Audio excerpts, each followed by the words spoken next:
Bismillahirrahmanirrahim. Assalamu alaikum. I am Mohammad Wais Karni, IBA JESTHM and USE teacher alumni. So today we are going to learn the mapping of the North America. So जी आज की जो video है बहुत interesting है. Kindly जी बिल्कुल गौर से देखिएगा. इंशाल्लाह ताला आप आज बहुत कुछ सीखेंगे. तो सबसे पहले जी there are different terms which we have heard from here and there. सबसे पहले जी मैं सारे ही वर्ड्स लिखता हूँ जो आपके दिमाग में है. नंबर 1 है US, उसके बाद है USA, उसके बाद है नॉर्थ अमेरिका, उसके बाद है साउथ अमेरिका, ठीक है जी. फिर उसके बाद है लैटिन अमेरिका और उसके बाद है सेंट्रल अमेरिका. तो जी इन सब के जो डिफरेंस है वो क्या है, ठीक है जी. ये सारे ही वर्ड्स इंटर रिलेटेड है मगर इनके जो डिफरेंस है वो क्या है वो मैं आज आपको कॉन्सेप्ट क्लियर करूँगा. तो जी दुनिया के अंदर कितने हमारे पास कॉन्टिनेंट है? दुनिया के अंदर 7 कॉन्टिनेंट हैं. दुनिया के अंदर टोटल 7 कॉन्टिनेंट हैं. तो जब भी जी बात हो किसकी जी, नॉर्थ अमेरिका की या साउथ अमेरिका की, तो एक्चुअली ये बात किसी एक कंट्री की नहीं हो रही.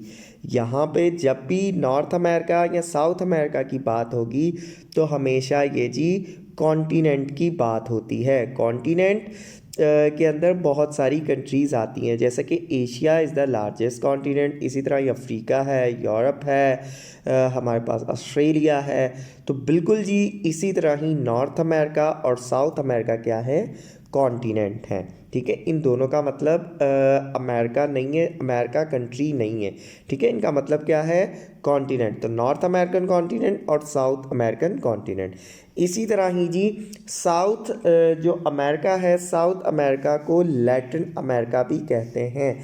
जब भी जी लैटिन अमेरिका की बात आए तो इसका मतलब है कि it is talking about the south American continent. तो साउथ अमेरिका और लैटिन अमेरिका एक ही बात है.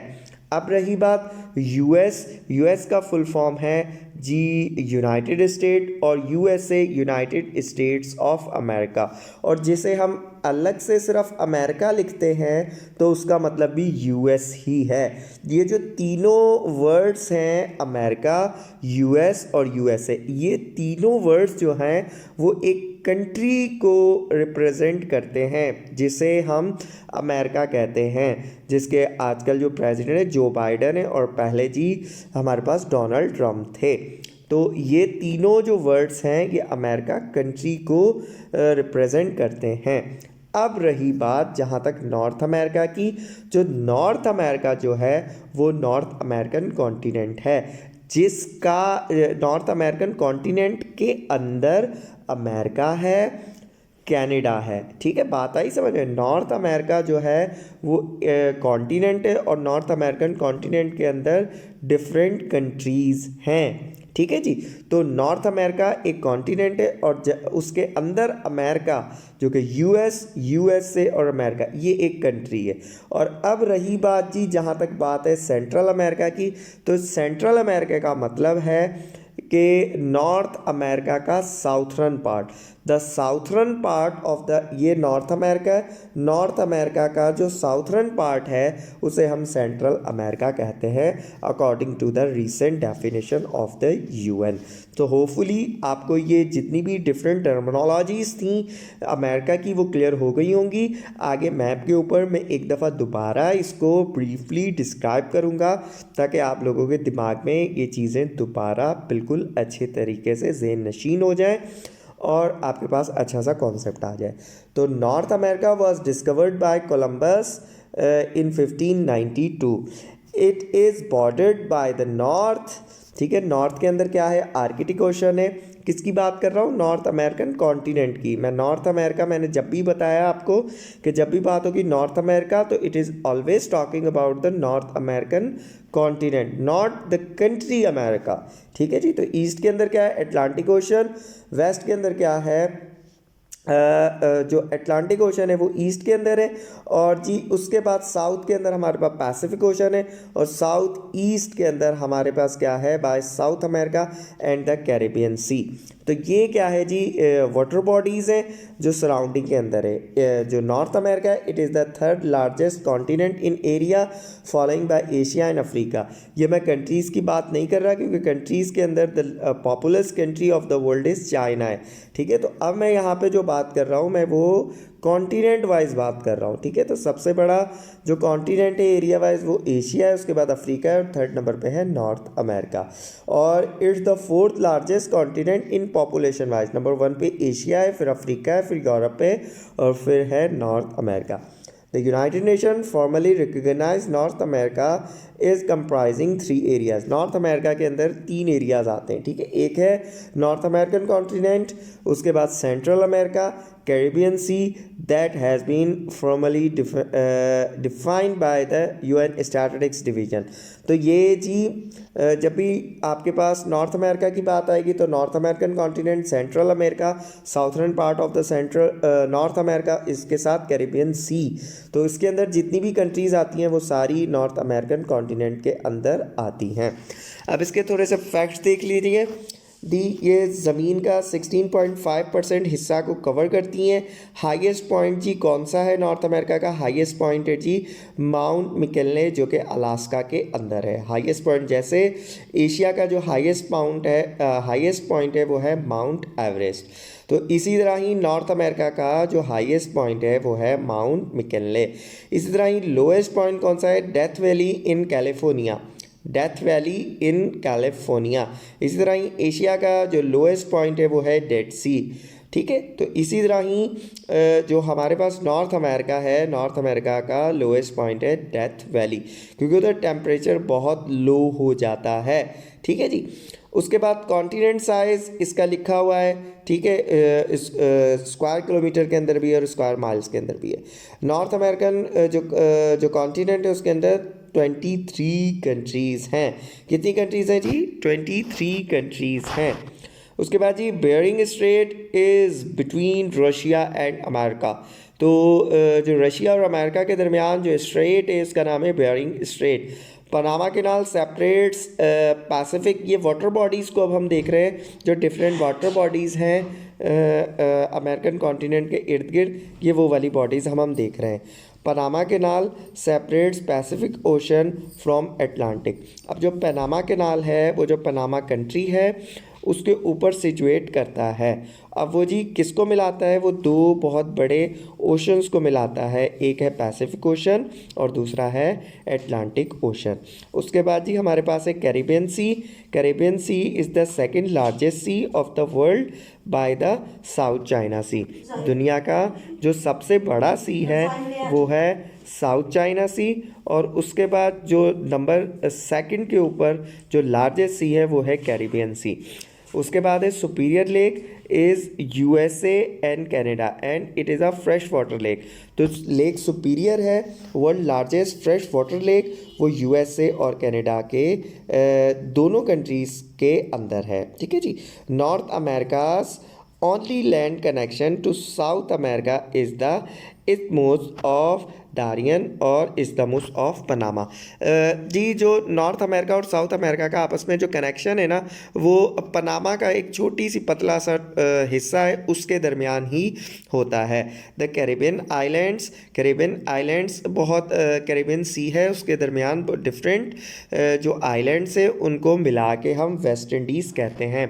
वेस्ट इंडीज़ की एक टीम भी है जो कि आपको पता है, तो वो असल में क्या है? It is a union of the different islands which is situated in the Caribbean Sea. ठीक है जी। तो इसी तरह ही कैरिबियन सी के अंदर एक आइलैंड है जिसका नाम है जैमिका। जैमिका का एक जो एथलीट है उसका नाम है जी क्या? यूसीन बोल्ट आपने सुना होगा, तो वो भी वेस्ट इंडीज़ कैरिबियन आइलैंड से ही बिलोंग करता है।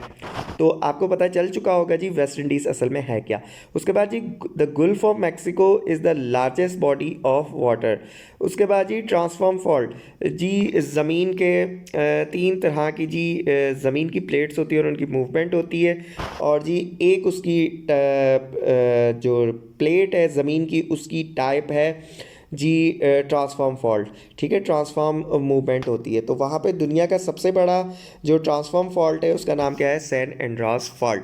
ये जी कॉन्सेप्ट आप याद कर लें, अक्सर टेस्टों के अंदर पूछा जाता है। अब जी हम मेजर कंट्रीज़ को पढ़ लेते हैं one by one. There are 3 main countries in the north America. North America के अंदर 3 मेजर कंट्रीज़ हैं।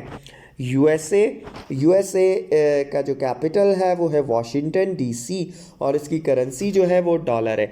अब जी डीसी का फुल फॉर्म क्या है, अक्सर टेस्ट में आता है, तो what is the full form of DC. तो डीसी का फुल फॉर्म है district of Columbia. Deputy commissioner बिल्कुल नहीं है, ठीक है जी। असल में ये कोलंबिया का डिस्ट्रिक्ट है, तो इस वजह से डीसी का मतलब डिस्ट्रिक्ट ऑफ कोलंबिया। तो जो यूएसए है, यूएसए के अंदर 50 स्टेट्स हैं और उसका एक फेडरल डिस्ट्रिक्ट है, ठीक है जी। 50 स्टेट्स हैं और एक फेडरल डिस्ट्रिक्ट है।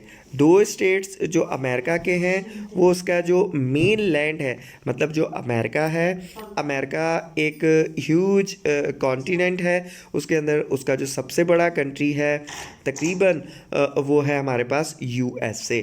तो यूएसए के टोटल 50 स्टेट्स हैं, ठीक है जी। बट जी उसके जो 2 स्टेट्स हैं वो अमेरिकन जो आपका कह सकते हैं उसके जो मेन आपका आइलैंड है उसके साथ नहीं है। मैं आपको दिखाना चाहता हूँ मैप के अंदर। ये देखिए जी, ये हमारे पास मैप आ गया। अब मैप के अंदर ये है हमारा यूएसए, ठीक है जी, ये है हमारा यूएसए। अब 2 जो स्टेट हैं वो मेन लैंड के साथ अटैच नहीं है। एक है अलास्का, ये देखें ये कहाँ है जी, ये हमारा कनाडा देखें पूरा बीच में आ रहा है, कोई हमारे पास मेन लैंड से टच नहीं है। तो ये अलास्का है, और दूसरा है हवाई। हवाई आइलैंड स्टेट है किसका, अमेरिका का, और वो किस ओशन के अंदर है, वो है पैसिफिक ओशन के अंदर, ठीक है जी। ये इंटरेस्टिंग सा क्वेश्चन है, स्टूडेंट्स को अक्सर इस चीज़ के बारे में नहीं पता। ये इस वजह से मैं मैप के ऊपर लाया हूँ ताकि आपको मैं क्लियर कर सकूँ। उसके अलावा जितनी भी इंफॉर्मेशन हमने पढ़ी है मैं मैप के ऊपर 1 बाय 1 करके आपको क्लियर करूँगा, बट होपफुली ये वाला पॉइंट आपको क्लियर हो गया होगा, ठीक है जी। तो ये देखें 2 स्टेट हैं जो हमारे पास क्या है जी, अमेरिका की जो मेन लैंड बॉडी है उसके साथ अटैच नहीं है, ठीक है जी। तो जो अमेरिका है, अमेरिका के टोटल 50 स्टेट्स है। तो उसके बाद जी अमेरिका जब बना था, अभी भी जी डिफरेंट टेस्ट के दरमियान आ रहा था कि जी अमेरिकन की जो इंडिपेंडेंस की डिक्लेरेशन थी वो किस मकाम पे हुई थी। तो जो अमेरिका की डिक्लेरेशन हुई थी वो मकाम था फ़िलाडेल्फिया का। तो अमेरिका जो आज़ाद हुआ है वो जुलाई के अंदर हुआ है, 5 जुलाई 1776 के अंदर। तो जी ये डेट्स हैं, काइंडली इनको याद कीजिए। जब अमेरिका आज़ाद हुआ था तो उसकी ओरिजिनल कॉलोनीज़ कितनी थी, अभी तो उनको नाम दे दिया गया है स्टेट्स का, मगर एट दैट टाइम उसकी जो कॉलोनीज़ थी वो 13 थी। और जो अमेरिका का जो फ्लैग है, ठीक है, अमेरिकन फ्लैग, ये देखिए जी अमेरिकन जो फ्लैग है, ये अमेरिकन फ्लैग के अंदर जो स्ट्रिप्स हैं ये भी 13 हैं। स्ट्रिप्स कितनी है, 13 हैं। तो ये 13 स्ट्रिप्स जो है वो ओरिजिनल कॉलोनीज़ को डिफ़ाइन करती हैं, और ये जो 15 स्टार्स हैं ये जो रीसेंट अमेरिका के जो बने हैं स्टेट्स, ये उनको रिप्रेजेंट करते हैं। तो ये अमेरिका का जो आपके पास फ्लैग है वो भी इस चीज़ को क्लियरली डिफाइन करता है। New York is the largest city in the USA. तो जो न्यूयॉर्क है वो यूएसए का लार्जेस्ट सिटी है, ठीक है जी। उसके बाद Rocky mountain range of north America is the second largest mountain range following the Andes in the south America. ठीक है जी, सबसे बड़ी जो Rocky mountain range is the north America is the second largest mountain. दुनिया की सबसे बड़ी जो लार्जेस्ट माउंटेन रेंज है वो एंडीज़ है जो कि साउथ अमेरिका में, और सेकंड लार्जेस्ट जो है वो है रॉकी माउंटेन रेंज जो कि नॉर्थ अमेरिका के अंदर है। उसके बाद जी चलते हैं आगे। कनाडा। कनाडा दुनिया का वाहिद कंट्री है जिसके पास जो लार्जेस्ट कोस्ट लाइन है। ठीक है, लार्जेस्ट कोस्ट लाइन कंट्री जो है वो है हमारे पास कनाडा। तो कनाडा का जो कैपिटल है वो है ओटावा, और इसकी करेंसी जो है वो कैनेडियन डॉलर है। कैनेडियन डॉलर इसकी करेंसी, और इसका जो जी प्राइम मिनिस्टर है वो है जस्टिन ट्रूडेau, और अमेरिकन जो प्रेसिडेंट है वो है जो बाइडन। जो अमेरिका की हिस्ट्री रही है, अमेरिका की हिस्ट्री के अंदर 2 पार्टी सिस्टम है। मतलब उसका मतलब ये नहीं है कि वहाँ पे हमेशा 2 पार्टीज़ होती है, एक है डेमोक्रेटिक और है रिपब्लिकन। तो जी ये दोनों पार्टीज़, इसका मतलब ये है कि 2 पार्टी सिस्टम का मतलब कि तकरीबन जो भी प्रेसिडेंट आते हैं वो रिपब्लिकन या डेमोक्रेटिक पार्टी से होते हैं। तो जी हम थे कनाडा के ऊपर। कनाडा का लार्जेस्ट सिटी है Toronto, but it is not the capital of the Canada. 10 provinces हैं, 3 टेरिटरीज़ है। Mostly fresh water bodies are found in Canada. अब जी जो बॉर्डर है अमेरिका और कनाडा का, वो भी दुनिया का सबसे ज़्यादा जो बॉर्डर है 2 कंट्रीज़ के दरमियान, वो भी यूएसए और कनाडा के दरमियान है। तो उसके अंदर एक पैरेलल लाइन आती है जो कि मशहूर है। 49th parallel line is situated between USA and Canada. तो वो जी बॉर्डर कितना है, वो जी 8891 किलोमीटर, 8089 किलोमीटर का बॉर्डर है। 5 great lakes are at the border of Canada and USA. 5 fresh water lakes की जो बॉडीज़ हैं वो कनाडा और यूएसए के दरमियान है। वो कौन कौन सी लेक है? Lake Superior as we have already learn जो कि फ्रेश वाटर लेक है, Lake Michigan, Lake Huron, Lake Erie और Lake Ontario. Saint Lawrence River is between USA and Canada. Niagara fall which is mostly popular or repeated question in the exams। ठीक है, Niagara fall is between जी Lake Erie और Lake Ontario. तो ये कहाँ पे है जी? ये जी जो नाइजरा फॉल है वो यूएसए और कनाडा के दरमियान है। अब ये वाला सवाल आप कभी नहीं भूलते और कभी भी आप गलत नहीं करेंगे। उसके बाद Hudson bay is the largest bay in the world जो कि कनाडा के अंदर है। उसके बाद आ जाते हैं जी मैक्सिको सिटी। मैक्सिको सिटी का कैपिटल जी मैक्सिको है, और मैक्सिको का जो कैपिटल है वो है Mexico City. Isthmus of Panama separates North America to South America and it comes in the Central America. ठीक है जी, ये हमने पढ़ लिया है, सेंट्रल अमेरिका के अंदर आता है। जो पनामा है वो सेंट्रल अमेरिका के अंदर आता है, but is actually the part of the southern part of the north America. तो Gulf of Mexico is the largest gulf of the world. आगे चलते हैं जी। आगे जी क्यूबा है हमारे पास। क्यूबा की एक हिस्ट्री रही है। क्यूबा के एक 2 फेमस जो लीडर है, रेवोल्यूशनरी लीडर है, एक है फाइडल कास्ट्रो और एक है ची गवेरा। तो ची गवेरा के पास अर्जेंटीना की भी नेशनलिटी थी, रेवोल्यूशनरी लीडर हैं, और उसके साथ हमारे पास फाइडल कास्ट्रो। तो जो क्यूबा है वो एंटी अमेरिकन है, और इसका एक फिमिलर इसे बाउल ऑफ शुगर भी कहा जाता है। ठीक है, इधर चीनी बहुत होती है। तो उसके बाद जी इसका कैपिटल क्या है जी? हवाना, और इसकी करेंसी है पैसो। उसके बाद tropic of cancer has pass through the Mexico and Bahamas. Time square USA is the famous square of the world. One world trade centre is in New York USA. Boston is located on the bank of the Charles river. ठीक है, Chicago is located on the bank of the Mississippi river. New York is located on the bank of Hudson river. Philadelphia is located on the bank of Dilawar River. San Francisco is located on the bank of San Francisco River. Washington is located on the bank of Potomac River. ठीक है, ये वाला जो सवाल है बहुत important है कि वाशिंगटन कौन से बैंक ऑफ रिवर के ऊपर है। उसके बाद जी Toronto is located on the bank of the Humber Rock River. ठीक है जी। अमेरिकन रेवोल्यूशन कब आई थी? 1765 से 1783 के अंदर ये रेवोल्यूशन आई थी। और उसके बाद जी जो अमेरिकन जो कॉन्स्टिट्यूशन है वो 1789 के अंदर इन्फोर्स हुआ था। इनके जो फर्स्ट प्रेसिडेंट थे वो थे जॉर्ज वॉशिंगटन, जिनके नाम के ऊपर ही अब जो अमेरिका का जी जो कैपिटल है वो भी वॉशिंगटन है। क्यूबन रेवोल्यूशन कब आई थी जी? 1953 से लेकर 1959 तक, और ये फाइडल कास्ट्रो थे लाने वाले। Rocky mountains of the north America is the third longest mountain range. ठीक है जी। तो रॉकी माउंटेन्स हमने पढ़ लिया है जी। उसके बाद जी इंपॉर्टेंट कंट्रीज़ हैं, बर्मुदा है, हैमिल्टन, उसके बाद उसकी करेंसी है डॉलर, कोस्टारिका, सैन जोस और उसकी करेंसी है कॉलन, क्यूबा जैसा कि हमने पहले ही पढ़ लिया, हवाना और पीसो, गुटेमाला की जो कैपिटल है वो है गुटेमाला सिटी, और क्विट्ज़ल इसकी करेंसी है। ये असल में अमेरिका ही है। अमेरिका ने एक जो है बाहर जाके एक टेरिटरी के ऊपर कब्जा किया हुआ है, और गुटेमाला की जो जेल है वो बहुत मशहूर है। इसी तरह ही जमैका का जो कैपिटल है वो है किंगस्टन आपको पता होगा, अक्सर आप यूएसपीज लेते हैं तो उसके ऊपर जी किंगस्टन लिखा हुआ होता है। अब जी हम थोड़ा मैप को देख लें। मैप को जी बिल्कुल क्लियरली डिफाइन कर दूं, जो कि हमने सारी इन्फॉर्मेशन पढ़ी है। अब यहाँ पे मैं पॉइंट आउट कर करके आपको बता देता हूँ। अब यहाँ पे देखें, ये है बेरिंग सी, ठीक है, ये अमेरिका है असल में, और ये एशिया का रशिया है। तो जो हमने बेरिंग सी पढ़ी थी ना, अब आपके दिमाग में आएगा जी अमेरिका और रशिया कैसे मिलते हैं। तो ये अलास्का, वो जो दो स्टेट है, एक स्टेट जो कि आपकी लैंड ही है, और एक स्टेट जो कि है यहाँ पे हवाई, तो वो तो आइलैंड है, और उसके गिर्द जो है पैसिफिक ओशन है सारा। और यहाँ पे अलास्का है जहाँ पे हमारा माउंट मैकिनले है, हाईएस्ट पॉइंट ऑफ अमेरिका। तो ये वाला स्टेट जो है वो रशिया के साथ मतलब उसके दरमियान है बेरिंग स्ट्रेट। ये है कनाडा। और आर्कटिक ओशन हमने पढ़ा था कि जी वो नॉर्थ के अंदर है। हुडसन बे दुनिया का सबसे बड़ा लार्जेस्ट बे है। उसके बाद जी गुल्फ ऑफ मैक्सिको, जो दुनिया का सबसे बड़ा जो है गुल्फ है। इसी तरह ही यहाँ पे डिफरेंट लेक्स हैं। ठीक है, ये जो लेक्स हैं ये 5 लेक्स हैं, जो कि मैंने आपको बताया था, लेक सुपीरियर, लेक होरो, लेक ओंटारियो, लेक एरी।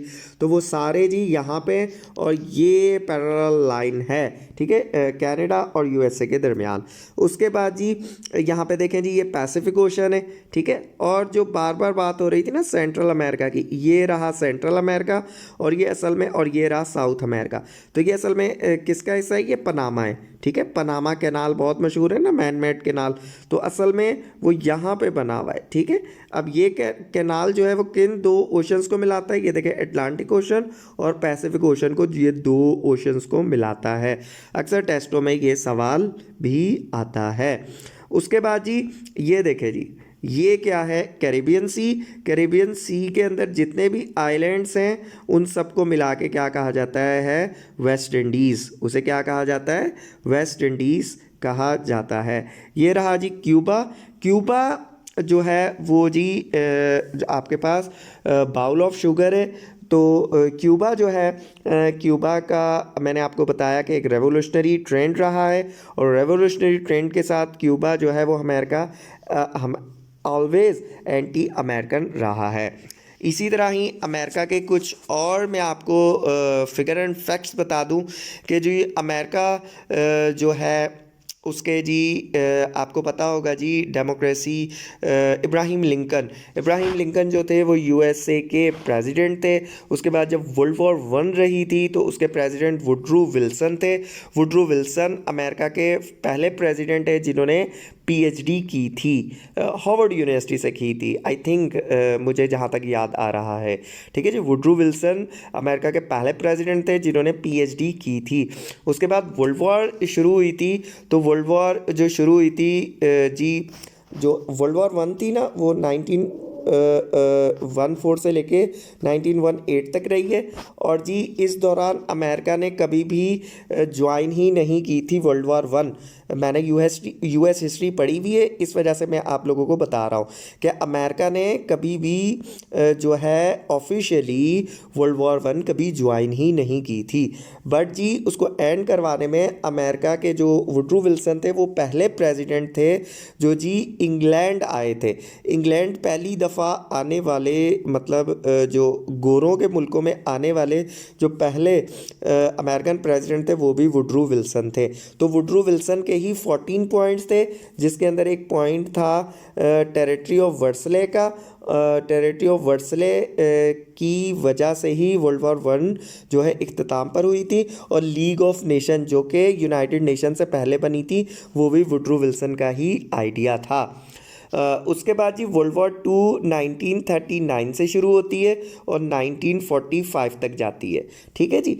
अब ये जो हिस्सा है इसके दरमियान दो प्रेसिडेंट रहे हैं, एक है जी फ्रैंकलिन डी रोसीवेल्ट, ठीक है, वो रहे। बट जब अमेरिका ने दो न्यूक्लियर ब्लास्ट किए थे हिरोशिमा और नागासाकी के ऊपर, तब अमेरिकन प्रेसिडेंट फ्रैंकलिन डी रोसीवेल्ट नहीं थे। आप गूगल के ऊपर सर्च कर लीजिए, आपको लिखा हुआ इस तरह दिखाई देगा, बट जब आप डीप के अंदर जाएंगे तो आपको पता चलेगा हैरी एस ट्रूमैन जो थे वो at the time of nuclear blast American president थे। ठीक है जी। तो ये थी world war two. World war two के बाद जो हमारे पास बना था वो बनी थी यूनाइटेड स्टेट्स। असल में अमेरिका ने जो वर्ल्ड वॉर टू है ज्वाइन कब की थी, जो जी 1940 के अंदर पर्ल हार्बर का इंसिडेंट हुआ था। किसका इंसिडेंट हुआ था? पर्ल हार्बर का इंसिडेंट हुआ था। जो जापान था, जापान ने अमेरिका का जो पर्ल हार्बर था एक नेवी शिप था उसको अटैक किया था। तो उसके जवाब के लिए अमेरिका को फोर्सफुली वर्ल्ड वॉर टू को ज्वाइन करना पड़ा था, और उस बदले के लिए फिर जो हिरोशिमा और नागासाकी के ऊपर दो हमले किए गए थे, जिसकी वजह से फिर जापान अभी तक बिल्कुल शरीफ बच्चा बना हुआ है। ठीक है जी। वरना जापान की और रशिया की भी जंग हुई है, रोसो जापानीज़ वार 1905 के अंदर, और वो जापान ने हराया था रशिया को। ठीक है जी। तो ये देखें फिगर और फैक्ट कितने बड़े हैं।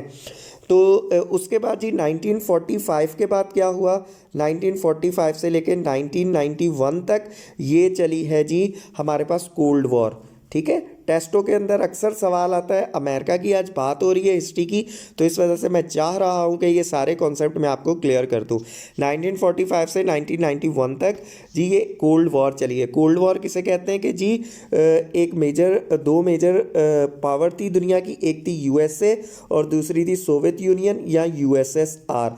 तो ये कभी भी आपस में नहीं लड़ी, ये दो अलग अलग कंट्रीज़ को आपस में इन्होंने लड़ाया है।